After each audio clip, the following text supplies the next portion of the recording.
Welcome to the Reseller Recovery Podcast, where we invite you to hang out with us, relax, and reflect on your week. All things talked about in this video are strictly our opinions and should not be considered professional advice. Please do not spread hate to anyone anywhere. Reseller Recovery. Probably not. Guys, Cayley got a chair upgrade. Look at this. It's like a couch. Can you get in here? Very nice. I should have just moved. No, that's You okay. should have just said something. That's okay. Look, we might actually be the same height now because her other chair was significantly taller than mine. Yeah, look it's at you. super down beneath yours, though. Good. We might be good. We might actually be level. Like I am super short. Welcome back to Reseller Recovery. It's been a couple of weeks. Was that good? That was good. I'm feeling fat and sassy today, so you all better be ready. We don't have a really mean comment, but it's been a morning. You can go off about whatever you want. No, because I people might watch it that That's true. it would be related to. But yeah, That's true. well, let's talk about where we are. No question of the day first. We're venting. Oh, you're doing it like a live Q&A No, kind of thing? I just wanted to know where you were at, how you felt about your week. We haven't seen each other. I feel pretty good. I don't think we've really discussed this with the YouTube people, but I have been kind of switching my strategy as far as sourcing goes lately. We talked about it a little bit, but we are about 3 weeks ahead on sourcing right now, which actually will be about a month after receiving this wholesale. But really far ahead on sourcing used to be an issue for us. I would say that was the biggest bottleneck for us, was finding enough items to list. And now we have the opposite problem. Not that it's a problem, but we have a lot of stuff, and we've never been concerned about having too much stuff before, but we are now slightly concerned about it because of seasonality and things like that. So just over the last week, I have really been, I guess, taking my time with sourcing, and instead of like picking up every single thing that I know is going to be profitable, trying to spend this time while we still can to raise our average sale price and trying to focus on more high quality items, taking less risks on things if I don't know, like without, we do a lot of factor stacking, right? Like taking less risks on factor stacking, even though I do still factor stack, and trying to research a lot more higher price bolos and spending this time now where we don't have to pump out the numbers because we do have inventory here, to try and perfect my craft on sourcing. And honestly, it's been really good. I've been able to find a lot of good stuff, and I've kind of challenged you to do the same thing. And Yep. I don't know how you're feeling about it, but like I just went to a place where I never find good stuff, and I think it's only because I'm actually looking for the better items that I'm finding them. Yeah, it's been like a different experience where it's less quantitative and more qualitative. I hit a Lily Pulitzer lot again yesterday. Given these were all dresses, there was like, I don't know, 4 or 5 of them. One I actually had to put back because it had a stain and I was sad.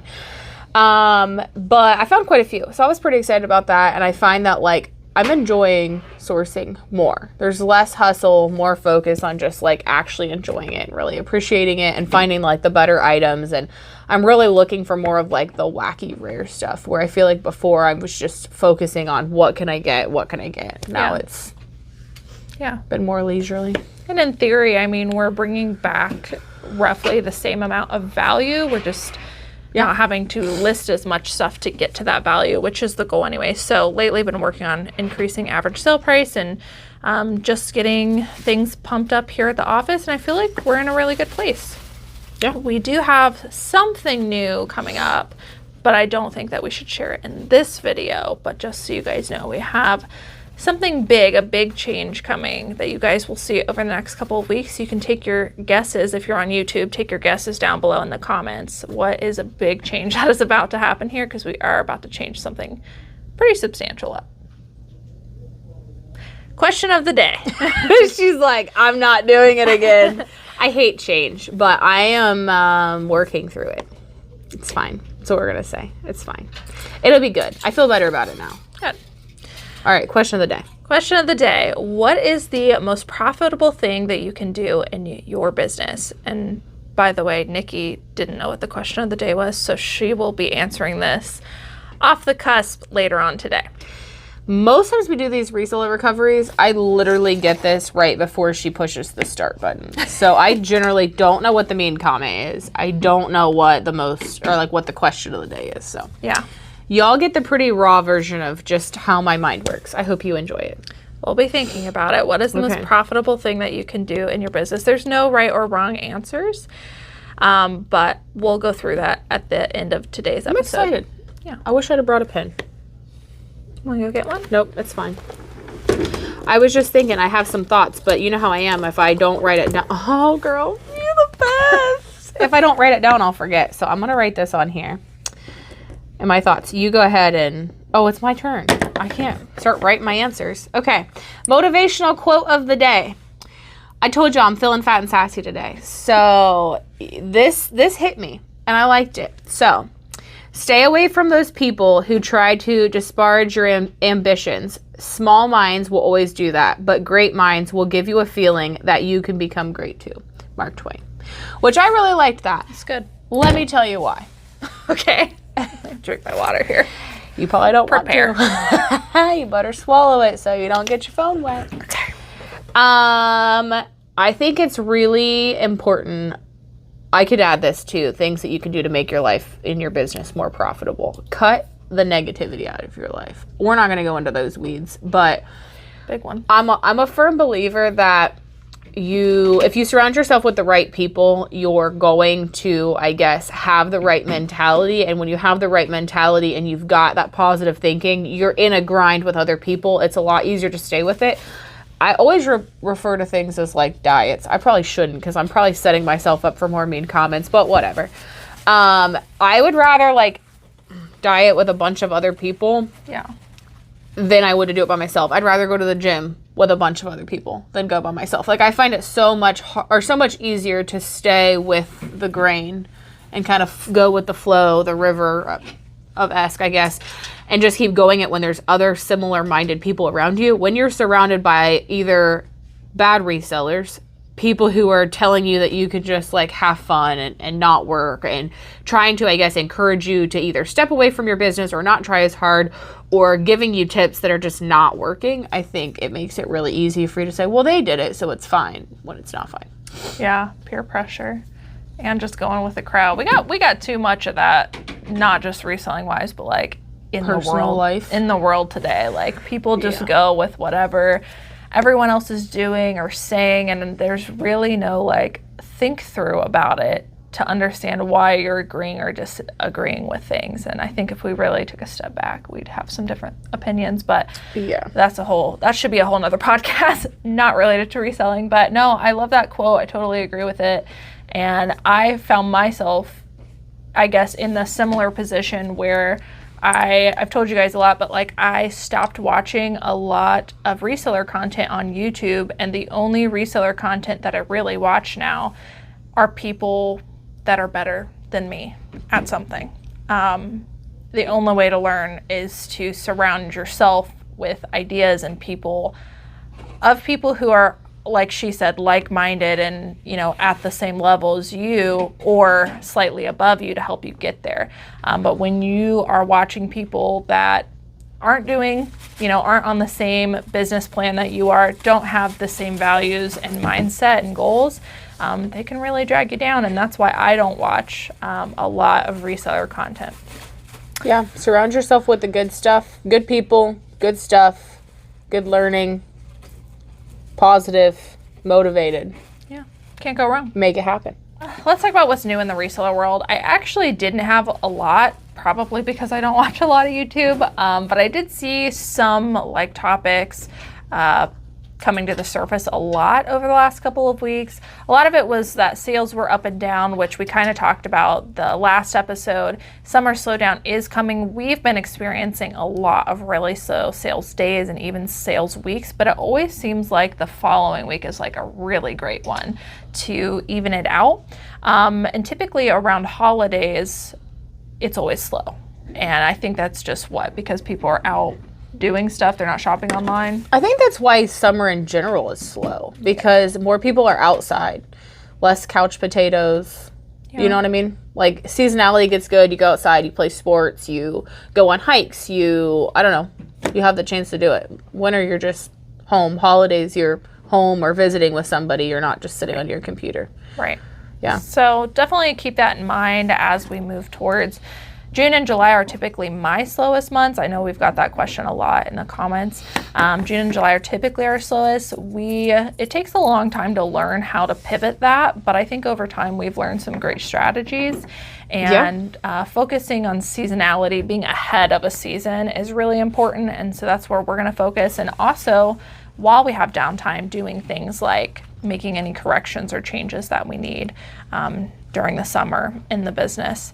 But I have seen a lot of topics about slow sales, and then immediately after the holiday, everybody was like, oh, sales are back up. I don't know what happened. Yeah, I think that, I don't know, I'm going to vent here, but I think that people take summer slowdown as, okay, rabbit hole. Here it goes. Here's my thing. People want to go outside, so they're less motivated. So, like, even as a reseller, I know there's a lot more people who take vacations in the summer.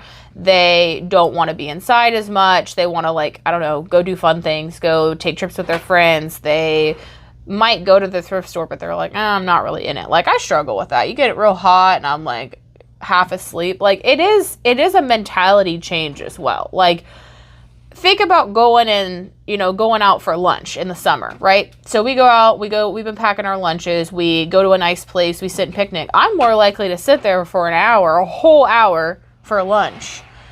But in the winter, if you put me in a big coat and I'm walking around like a Oompa Loompa, I just want to get in the store and get my stuff and get out.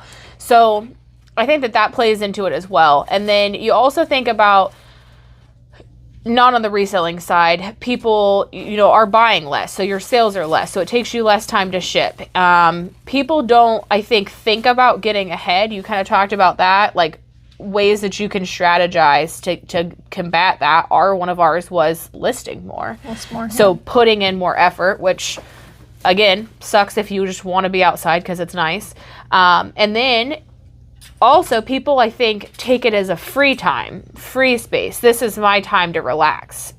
No, this is your time to fix your processes. This is your time to do an inventory. This is your time to implement new processes. This is your time to do a lot of those things. And I think people are so tired of putting the nose to the grindstone that summer comes and they're like, they take that deep breath. And then instead of like blowing it out and getting right back to it, they just hold it in a bubble for the 2-3 months of summer. Yeah. And the next thing you know, they're like, well, God, I'm suffocating again. Well, yeah, because you made your job harder. If you try to do an inventory and like Christmas, December selling, you're going to hate yourself.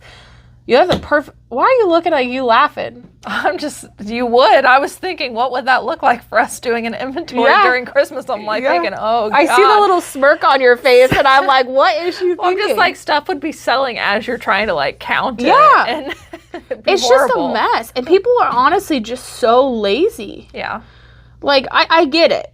I used to work another job, and it was hell for like 5 months of the year. Yeah. And then you had this nice gap in time, and then it was like medium, and then it went back to chaos.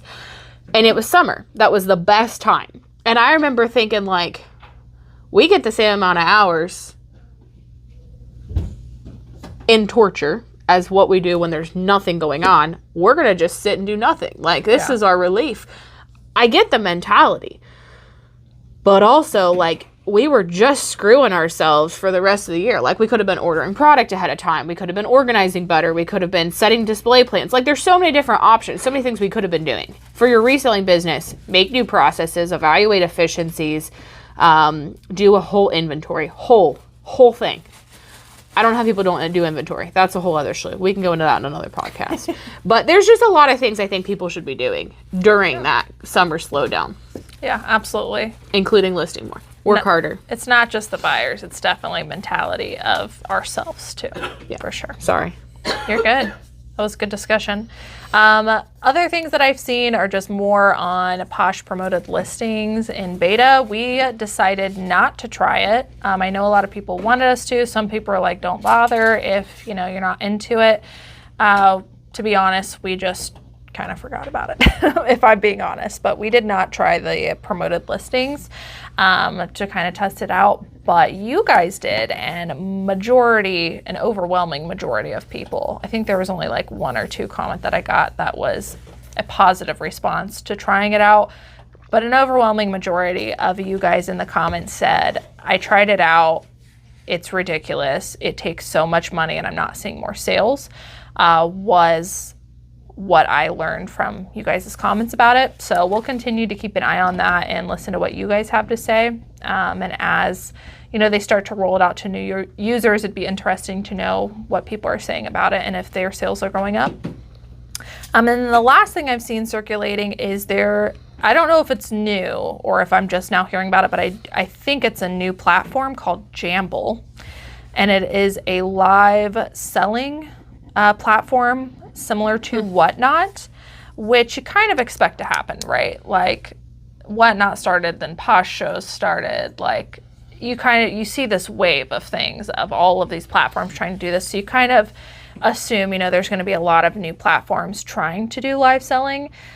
Even before Whatnot, I know there was a small wave with that Galaxy app for a while. Do you remember that? Yeah. Yeah. But it was iPhone only. Yeah, we don't do iPhone. Right.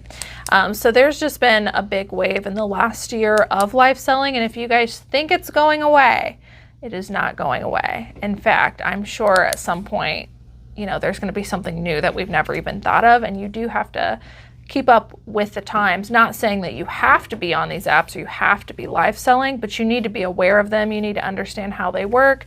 You need to know if they're right for you, and if they're not right for you and you're not going to be on them, how is your business going to pivot in order to combat these other selling apps that buyers might be going to? So something to think about. The interesting thing about Jamble right now, they have no fees at all. No fees. No monthly sell? I don't think they have any fees. I think that has to change because there's no way they're not going to make any money. I think it will too. I think it's just a newer app, so they're trying to get people on the platform for sellers. That's sketchy. I don't like it. I already don't like it. Because here's the thing. All these people are going to put all that time into putting all those listings on, and then they're going to come back and say, this is the fee percentage. And I guarantee it's going to be higher than eBay and Poshmark, and people are going to have put in all this time and effort and then decide that they don't want to do it or just go with it because they already... That sucks. Yeah. Jamble, do better. Well, we didn't really have, surprisingly, a lot of mean comments. Actually, the comment that I chose, I don't even think it is mean necessarily, but I did want to address it because I found it pretty interesting. The comment is, I'll read it word for word. I find they've misspelled something, so I'm going to say what they probably wanted to say. I find it very hard to believe that you sold $6,000 in 1 week. Sorry, but I hear about big sellers selling almost nothing.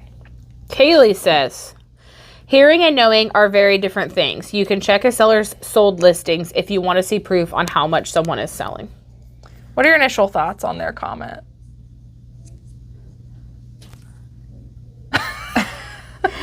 I mean, I definitely don't take it as mean, but I definitely still take it as rude. They're essentially calling you a liar and they don't even know you. Yeah. And if they did the research, which it's all there, it's available, then they could have done it. But I don't know why people find it necessary to comment on your video and be like, there's no way. If you don't like it, move on, you know? The comment did not really hurt my feelings because I just found it very funny how uninformed people are, and all of these mean comments or negative comments or whatever all surround around one thing, and it's that people are unhappy with their own business. And I thought I would bring up this topic because if you're someone that is looking at other resellers and you're very skeptical and you're thinking there's no way that they're making that much, first of all, it's good to be skeptical because there are a lot of people on YouTube who are scammers or who are lying about their numbers. But at the end of the day, my stance on it is why, even if they are lying about their numbers, why do someone else's numbers even matter to you? You should know your own numbers. Who cares about what Joe Schmo down the street is doing? It doesn't it doesn't impact your business to know what someone else's numbers are. The things that you do want to know are what is selling. And if you were to learn how to check solds on eBay, Poshmark, or whatever platform you're selling on, you could easily find out, if you wanted to be nosy, you could figure out how much people actually are selling, if they're telling the truth or not. But also, you could know for yourself how to get yourself to that level. But the truth is that we do sell. Now, this is not net profit. This is just gross selling. But we do sell thousands of dollars every single week, and you can go look at the solds on eBay and Poshmark. We're on multiple platforms. But I found it interesting that people found it that hard to believe, which tells me there must be just so many resellers, and according to them, bigger sellers, bigger than me, who are selling almost nothing and must be making videos about how slow sales are. Do you think they're a reseller? I think they would have to be on the channel, right? I mean, not necessarily. Like, I open up YouTube sometimes and there's some like random crap that I just randomly click it on, and the next thing I know, like, I'm like a link follower, which is probably not good, but I'll literally just click one video that is like similar or also from this person, and I like click on that, and then like 50 videos down, I went from watching puppies making noises to like cooking shows to how to garden your garden to home organization, and then like at the very end I'm looking on how to adopt goats. Like, you know what I mean? Like, that's true. Maybe they just happened across the channel and they were like, this is not possible. Maybe. But they did talk about, of course, other sellers, and I didn't include their username, but I have seen them comment before, and I'm pretty sure that they are a reseller. On the lives? Are they on I the don't lives? know. I don't think so. Because if so, that's, you guys, if you guys watch the lives, not all of you, but most of you, I have a soft spot for you. So when I see mean comments come from you, it legitimately breaks my heart, because I feel like I know you. Like, I might not know your name, but I'm like, oh, so-and-so. Like, I know your screen name. I remember it. I have almost an identical. And is that what it's called? Yeah, that's what it's called. I can remember anything. It's how we're gonna phrase it. But I see it sad. Yeah, I do. I get really sad. Yeah. Well, this person I'm pretty sure is a reseller. So there was another question I was going to ask you about it, and I forgot. I believe sold. Oh, it hit me. Sorry. I was thinking about this. I almost wrote it down and then I forgot. Here's the other thing I have a question on. Was this on a what sold video? I think so, yeah. Yeah. So hear me out. Okay. I know you don't show especially on a busy week, every single sold. Right. We pull the top tier bolos, essentially, that people would want to look for and make the most money off of. But you show the sold page, and it shows sold on this date. Yes. They still don't believe it. But that's what I'm saying. Like, how would you make that up? Like, I could see if somebody just started a video. Like, okay, ready? Ready? Here, hold on. Action. Hi, my name's Nikki and this is Cayley, and we sold $12,000 on eBay this week. Cut. That's not what we're doing. Like, we have a whole freaking camera video recording of the freaking items. Yeah. And if it's the expensive items, bolos, whatever you want to call them, most of the times those are the higher end items, right? Which means we probably got the most money from them. Just assuming, you know, but I don't want to assume because we know what that does. But that's probably at least showing 70% of the profit. Yes. So doesn't make sense. If I show you 50 items out of 150 items, and it makes up 70% of the profit, and there's still 100 items left, and there's $1,000, it's not a stretch. No, it's not. I don't get it. I'm gonna find this person. We're gonna have a talk about it. You know what? I'm gonna get another phone number, and it is going to be for somebody to call to have conversations about mean comments, so I can have conversations with them. Because all these keyboard phone number, you mean? I mean, I'll link it to my personal account. I'm just saying, like, I don't want them to have my actual phone. Did your friend message you back? No. Ooh, what if it was a YouTuber? I don't know. Sketchy. Okay, anyways, that reminded me. But I'm going to have a separate line just to have conversations. And if you really disagree with something and you leave the comment, I'm going to just reply, please call me to discuss, and drop the phone number. And you can call me and we can have a legitimate conversation about it. Because if you can actually be as big, now I'm not referring to this person, I'm referring back to Tina and Claudette, but like, if you can really be that hateful of a person and say that stuff to somebody on the phone, yeah, you're even bigger. All these keyboard warriors. And then if you can have a conversation and you're still not very nice, I will buy you a plane ticket to come have a conversation with me about it in person. I will pick you up at the airport. We can have the conversation there. Then you can turn right back around and get on it because you're not welcome here. Like, I'm not... Why am I picturing, remember when we got internet and the internet company offered me a free landline phone? We should have done it. And I declined it because I was like, we're never going to use a landline. Imagine having like a decorated table just for that landline phone and it's titled like Mean Comments Phone Line or something. Every time it rings, you know it's going to be that. Can we get that landline still? Hell no. Because that would be free. I wouldn't have to pay. People would be calling us.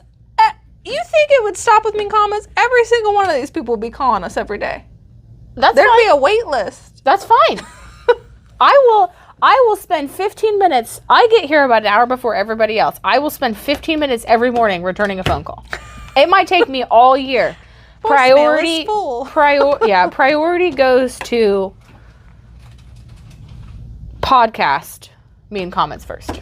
Yeah, I've already got people emailing us for answers to questions. Like we would not be able to filter, but I am picturing it and it sounds hilarious.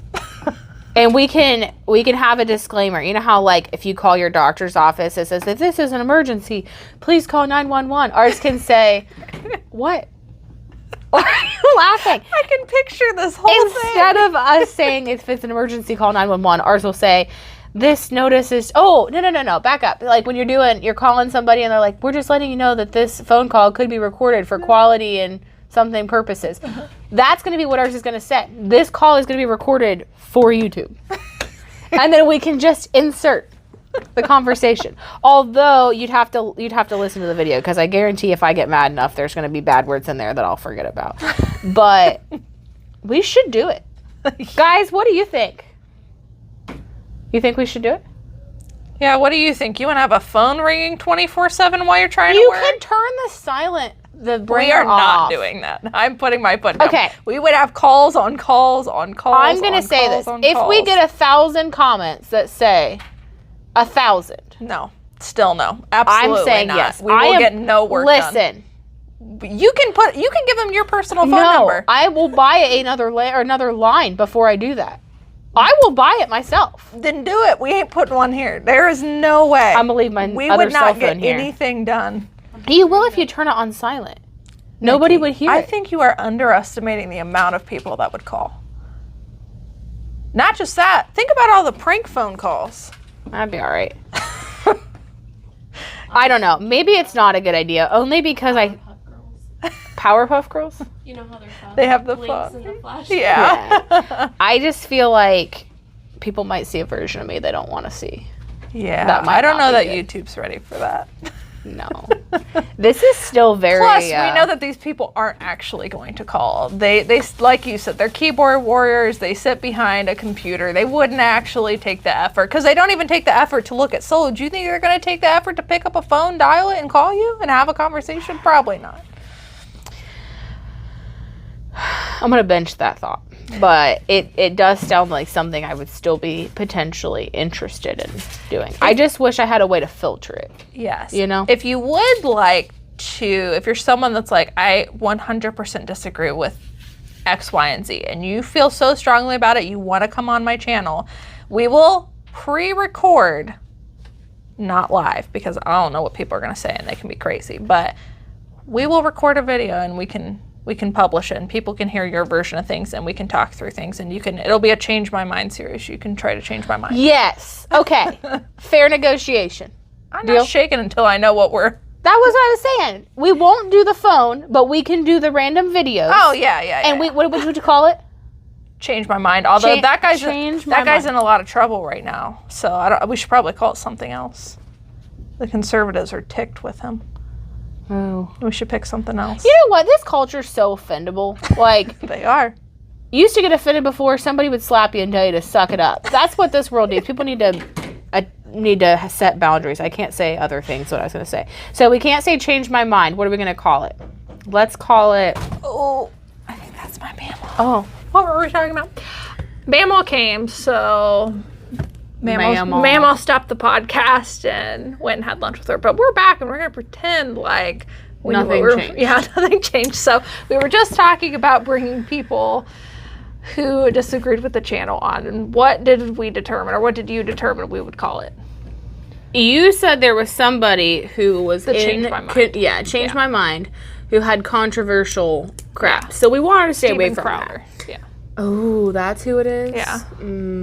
Okay, yeah, we don't want that. So I suggested, and we'll have to see if it's available, but we could call it the Great Reseller Debate.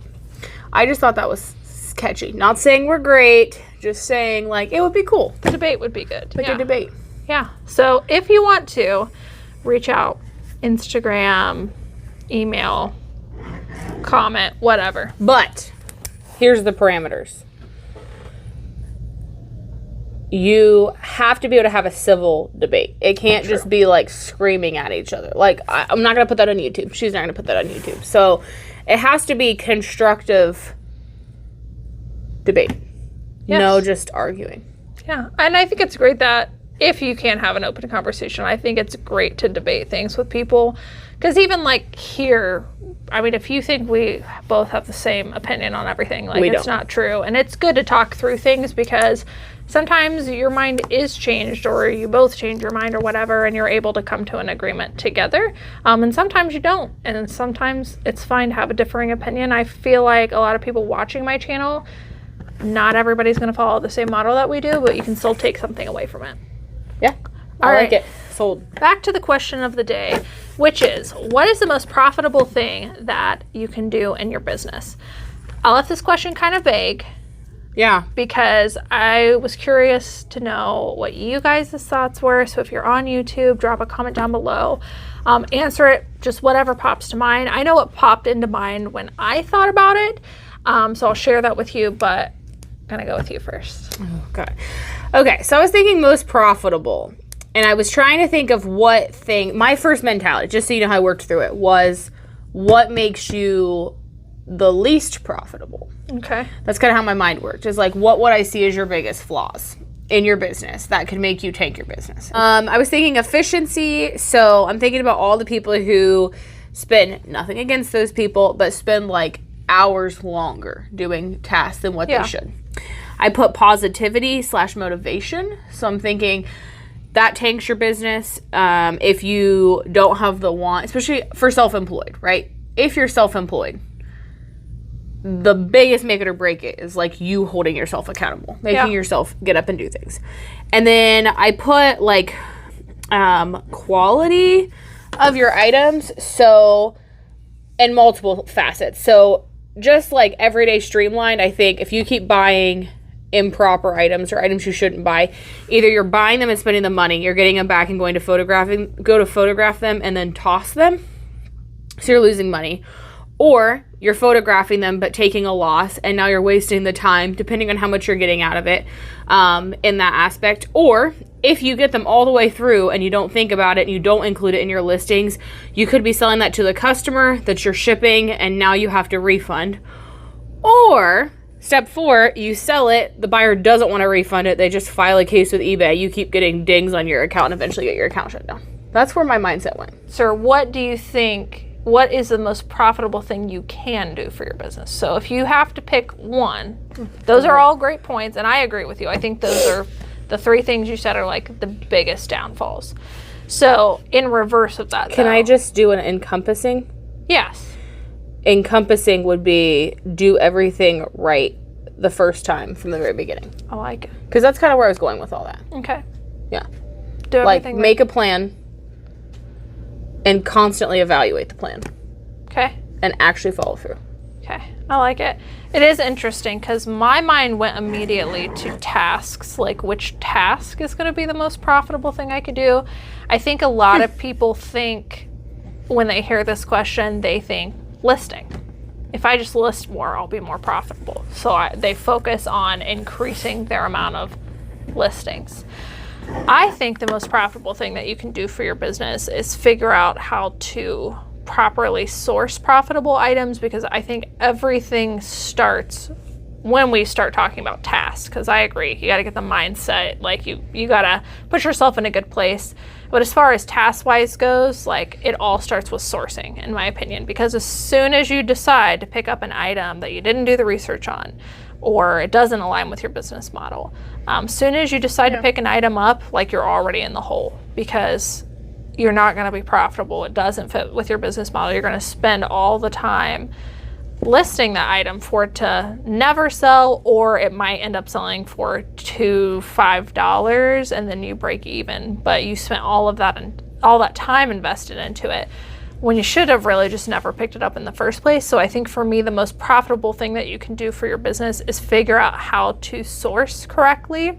And that might be different for some people. I mean, some people's models are different than mine, and they're really successful at it. They have a volume-based business, they shop at the bins, but they also don't expect their items to sell in 90 days either. And so, I don't know, I found that question really interesting because everyone answers it in a different way. And I've been getting a lot of comments regarding the sourcing piece, specifically, Nikki, about taking the time to comp and putting it on the sourcing spreadsheet. I've had a lot of questions. One in particular, somebody was like, I just can't see myself taking the time to comp the item on every single piece and put it on the spreadsheet. Like, doesn't that take you so much time? Wouldn't it save you so much more time just to pick up the item and then get it listed? I mean, yes, theoretically, if you sourced an item, so we're just going to do A and B. A is what we're going to call our method. So you go to the store, you find an item, you comp the item, you put it on the spreadsheet, then you come back and do the listing. Versus B, which is you go to a store, you look through items, you think, oh, this looks okay. You pick it up, you go back, you list the item. Maybe you look for the price, maybe you don't. My assumption is you don't look for the price. You make a guess, or do your best estimate. I heard somebody else say they were picking this up or we're going to sell it for $25. Yeah, something along those lines. I would assume if you're not looking it up to comp to check sell-through rate, you're probably not comping it to see what it's selling for, because if so, you're already doing the work at that point. Right. It is faster, 100% faster. You're probably saving... Usually takes me 10 seconds to comp, 5 to put on the spreadsheet. I mean, depending on, I'm going to give you a solid minute per item. Sheesh. Just thinking, like, you have to do your research. Maybe you have to look up a style number, like, especially if you're not good at it, right? Okay. So we'll give you a minute. That's like a stretch. So 60 items, 60 minutes, an hour, okay? That's checking the solds, checking the sell-through rate. That's finding the exact item, looking up style numbers if you have to, putting it on the spreadsheet, getting the price, the whole thing for us, right? Yes, you might save 60 minutes. But let's compare sell-through rate of this store A and this store B. Store A did the research, 90 days. I would say, what would you guess? On a 90-day sell-through rate model, if you had 60 items, how many of those would sell? In 90 days or in 90 days? As a guess. I mean, we know it's not foolproof. Out of 60. I mean, with the rate, we're going about 50. Okay. So 50 out of 60, right? Now, she does not know this is coming. Imagine going to a thrift store and I say, okay, you go buy 60 items to sell online. No research. What do you think the sell-through rate of those would be? I'm just speedballing here, like guessing, but maybe like 10 out of 60 would sell in 90 days, maybe. Yeah. I think it would depend on what you have in the store. Maybe you will luck out and you'll have all 60 sell, but probably not. My thing is like, okay, people can get stuff without a 100% sell-through rate, or even with a 100% sell-through rate. But like if you're not considering sell-through rate when you're pricing an item, that can also cause your item to sit longer. If you're just priced $1 more than everyone else, and you don't have a 100% sell-through rate or over 100%, like you're competing with other people. So it increases the amount of time you're probably going to hold on to that item until you inevitably end up dropping it. So like I'm considering that too. That's what I wanted to get at. So 60 minutes here. How long are you going to keep these items? You don't know, right? How many times are you going to have to mark it down or accept offers, or for every single one of those items? You're going to spend more than 60 minutes in the amount of time you do an inventory on it, the amount of time you accept offers or drop prices or answer questions, or, you know, keep promoting if you do promoted listings, or keep sharing it on Poshmark or whatever that looks like. Like you are more than going to double your quadruple your time. Yeah. When you're talking about a minute per item, like, are you going to spend a minute per item in the things you just talked about? Probably way more than that. Yeah. Per item. Yeah. And that's even if it sells. Yeah. You're probably more than likely like gonna donate it. If you don't do the research, like you're probably gonna sell, let's say you decide if something doesn't sell in 6 months, you're gonna donate it. Like those 50 out of 60 items, you're probably gonna end up donating because you didn't do the research and you just spent all the time listing, photographing, putting it away, and then all the customer service management that she was talking about for nothing, for a deficit in profit because you spent the money on the item. So it's like a minute here up front, or like I spend all this time listing an item that's never going to sell. Like I don't get why people still choose not to check comps. Do you know what the average, I know it varies, but the average price for you to like reactivate a listing, like every 30 days? Oh, like how much it costs, an insertion fee? Yeah. Like I know it varies based on what store you have and whatever else. Let's just say 10 cents a listing. Okay. So 10 cents a listing. Okay.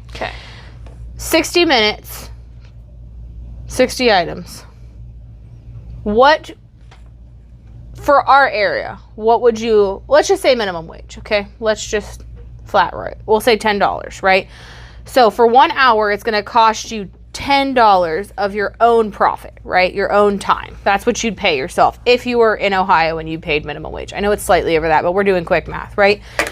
So that $60 or 60 minutes, if you were making minimum wage, which I know is not really reasonable as far as rate, but I'm just flat rating it here. So let's say you sell in the first 90 days 10 items. You still have 50 left. Right. Every month you've got 10 cents on every single one of them. If you take just 3 additional months, you've more than spent your money. Right. If you do that for a whole year, you've more than spent your money. That's one thing. I can't go into this too much because I don't want to call anybody out. But we had this whole conversation the other day about buying things low and being like long-term selling. And that's one thing I don't get. And maybe it's because I don't know a lot about reselling. I mean, I know I'm honestly biased in Cayley's rate here, I guess, because that's all I've ever known. But I think about people who, you know, say they spend, I don't know, $2 on buying an item to flip it for 20, right? Reasonable. One thing I guess I don't think about is like doubling, tripling, quadrupling, times tensing, whatever, your money. But you pay a fee every month, and maybe it's only 10 cents. But when you have that item listed for 5 years, yeah, that's a long time. It is. Plus, it's like space that you could use for something else. Right. Plus, think about like rent. So, like, I don't know if you guys have seen our office lately, but my God, we full. It is a mess. It is so full of stuff. Like, if you were paying rent somewhere, and you like say we were in here, and we said, "Oh, we need more space," and we had to double the amount of space we had and pay double the rent, you could be costing yourself more than, I don't know, $1.20 a month. Right. You know, I mean, I know that doesn't seem like a lot, but $1.20. Or $1.20 a year, you know what I mean? Like, right. I know that doesn't seem like much, but if you're quadrupling or doubling your rental space, now you're thousands in the hole. I feel that way now where I look at all the stuff that we have and I'm like, man, if we could just get down to like half and just increase sell-through rate, I'd feel a lot better. And we have a good sell-through rate. I think when you combine eBay and Poshmark, we're like at, I think like a 20 to 30% sell-through rate, like total store, which is really great per month. But I think about that now and I feel like we have a good sell-through rate. So I can't imagine people who don't even consider sell-through rate, who are just picking it up and having no idea if it's actually going to sell other than what they saw somebody say on YouTube. And I'm not going to be the one that says I never pick up things without comping, because there are things that Cayley and I like, especially later in the week. We might have seen it on a Tuesday and been like, oh, okay, now it's Thursday. We're like, oh yeah, I just picked that up. I know I did that for $20 or $25 or this was, what a 50, whatever. But even like month to month, stuff changes. Right. And you can watch it trend. Right. Little by little by little by little. Yeah, I think something I never considered along these same lines until this year was studying what sold in my own store. And so every morning, we were talking about this the other day, but every morning I go on and I look, okay, what sold in our eBay store and what sold in our Poshmark closet. And if there were things that sold for like significantly less than we expected them to, I try to memorize that and go, okay, no more. Like, I'm not picking that up. I used to think this was a good item, and maybe we didn't check the comp at the time because we thought, we're picking a lot of these up. But you got to study your own solds too and know what's really working for you, because there's a lot involved, and it's not just, I think this item's good, it's going to sell, I'm going to list it. If you list it, it'll sell. It's just not true.